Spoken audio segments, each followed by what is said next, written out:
윤석열이 검찰총장으로 지명되었습니다. 청와대는 검찰개혁 과제를 완수할 것으로 기대한다라는데요. 자유한국당이 마침 인사청문회에 참여하는 쪽으로 방향을 잡았습니다. 윤석열 부인의 재산이 주된 이슈가 될 것 같다고 하는데요. 우동균 기자가 자세한 내막 알려드리겠습니다. 안녕하세요. 안녕하세요. 아니, 청문회를 한다고 하면 보통 본인에 대한 얘기가 많이 나올 것 같은데요. 이번에는 왜 부인의 재산이 이슈가 될 것 같다는 얘기가 나오고 있나요? 네, 그렇습니다. 이 윤석열, 지금 검찰총장 지명자가 있지 않습니까? 많은 화제를 불러일으키고 있는 그런 상황인데요. 또 이 윤석열과 관련해서는 이 배우자가 또 큰 화제를 불러일으키고 있습니다. 왜냐하면 재산 문제도 그렇고 또 과거에 언급됐던 사건들이 또 문제가 있어서 이 부분을 저희가 오늘 좀 짚어볼 예정인데요. 일단은 저희가 자료 화면을 보면서 이야기를 나누도록 하겠습니다.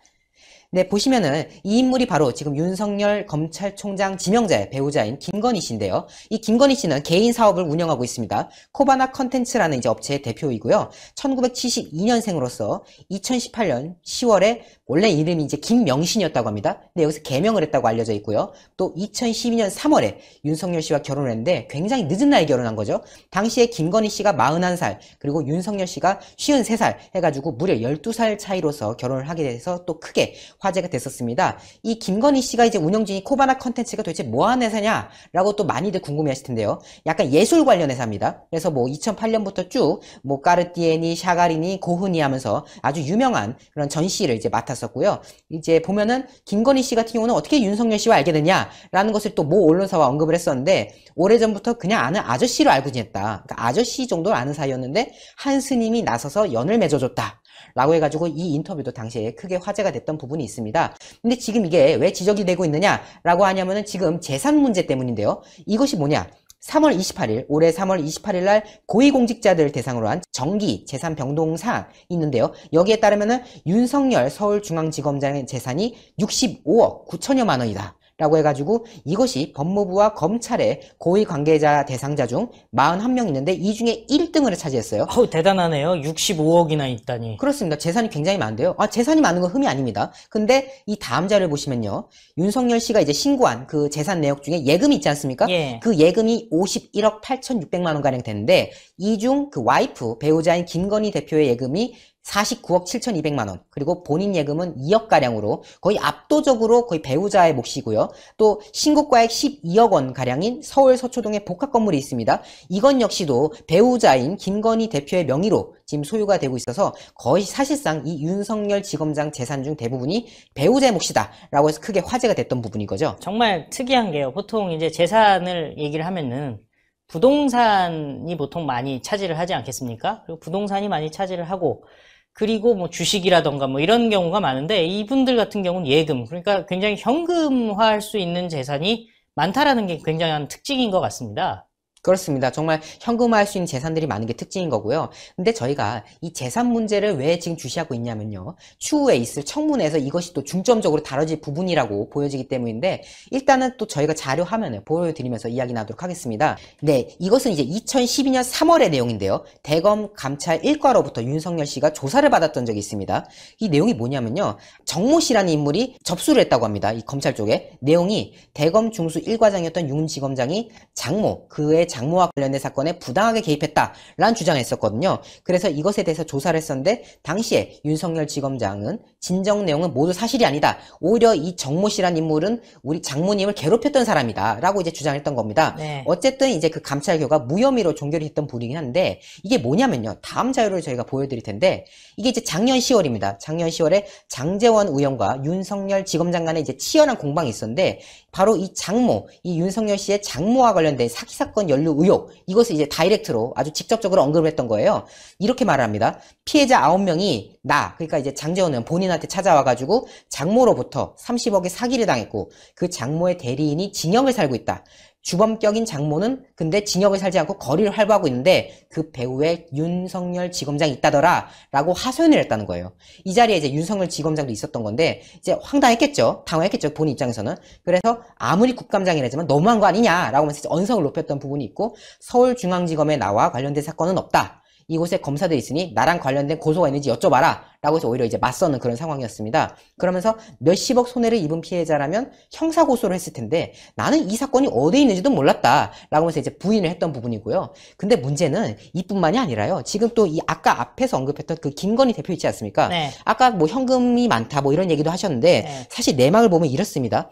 지금 현재 이 김건희 대표와 관련해서는 내부자 거래 의혹이 있어요. 그러니까 이제 비상장 주식 있지 않습니까? 네. 이 비상장 주식과 관련해서 20억 가량 투자했는데 이것이 약간 내부자 거래 연관이 있다라고 이제 언론에서 보도가 됐던 바가 있어서 또 화제가 됐던 논란이 됐던 그런 부분이 있고요.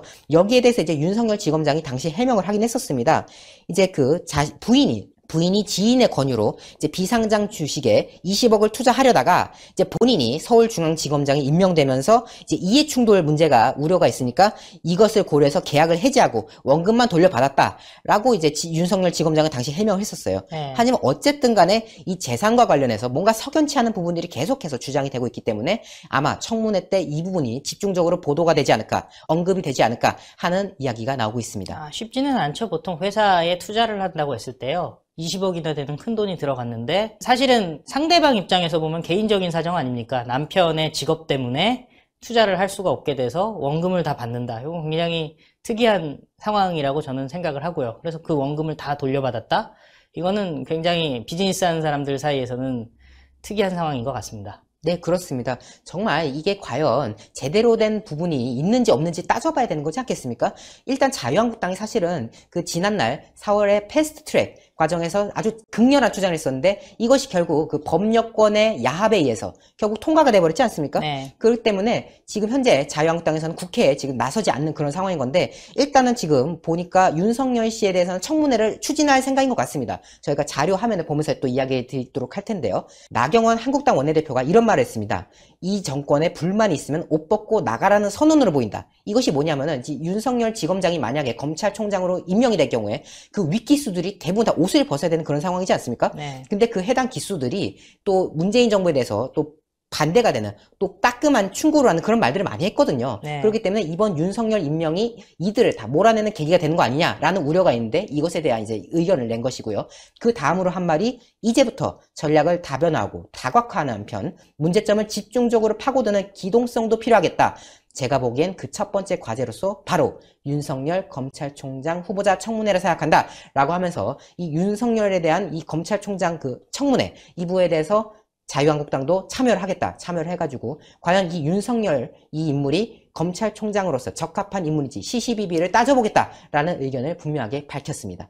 하긴 국회가요. 그리고 제1야당으로서 자유한국당이 해야 될 일이 결국은 정부의 견제 아니겠습니까? 그렇죠. 그런 의미에서 문재인 대통령이 임명하는 그 인사권에 대한 견제는 굉장히 중요한 거라고 볼 수가 있겠죠. 그런데 이제 문제는 결국에는 청문회를 했는데 문재인 대통령이 그 청문회의 결과를 사실 받아들이냐 이게 문제가 아니겠습니까? 그동안 보면은 결국에는 청문회에서 부적격으로 났든 아니면은 결국에는 청문회 보고서가 채택이 되지 않더라도 그냥 임명을 강행하는 게 계속 보여져 왔지 않겠습니까? 이번에는 좀 제대로 했으면 좋겠는 생각이 드네요. 저도 그렇게 생각합니다. 사실 많은 국민분들께서 이 청문회를 한다고 해서 뭐 달라지겠냐 이런 의견을 많이들 하고 계세요. 뭐 과거에 교육부 장관 있지 않습니까? 뭐 위장 전입부터 시작해가지고 온갖 것들이 다 나오는데도 결국은 다 통과시키고 박영선 장관 같은 경우도 하다못해 그 리모델링 게이트라 해가지고 본인의 집을 리모델링하는 과정에서 뭔가 석연치 않은 부분이 있었다라는 의혹과 여러 가지 또 기타 의혹들이 있었는데 다 넘어갔지 않습니까? 지금 이 문재인 정부에서 그냥 장관으로서 그러니까 청문 절차를 제대로 거치지 않고 넘어간 장관이 한두 명이 아니에요. 그렇기 때문에 이 윤석열 검찰총장 지명자에 대해서도 결국은 문재인 정부 뜻대로 갈 것이다 라는 의견이 지배적이긴 합니다만은 어쨌든 이 청문회 과정을 거치면서 많은 국민분들이 또 진실을 알아야 되지 않겠습니까? 그런 부분들이 있기 때문에 통과 여부를 떠나가지고 정말 한국당 의원들이 이 제1야당 그리고 지금 이 대한민국에서 사실상 유일한 야당이지 않겠습니까? 이러한 역할을 충실히 하는 그런 계기가 됐으면 좋겠다라는 생각을 국민의 한 사람으로서 또 하게 됐습니다. 예, 오늘 말씀 감사합니다. 네, 감사합니다.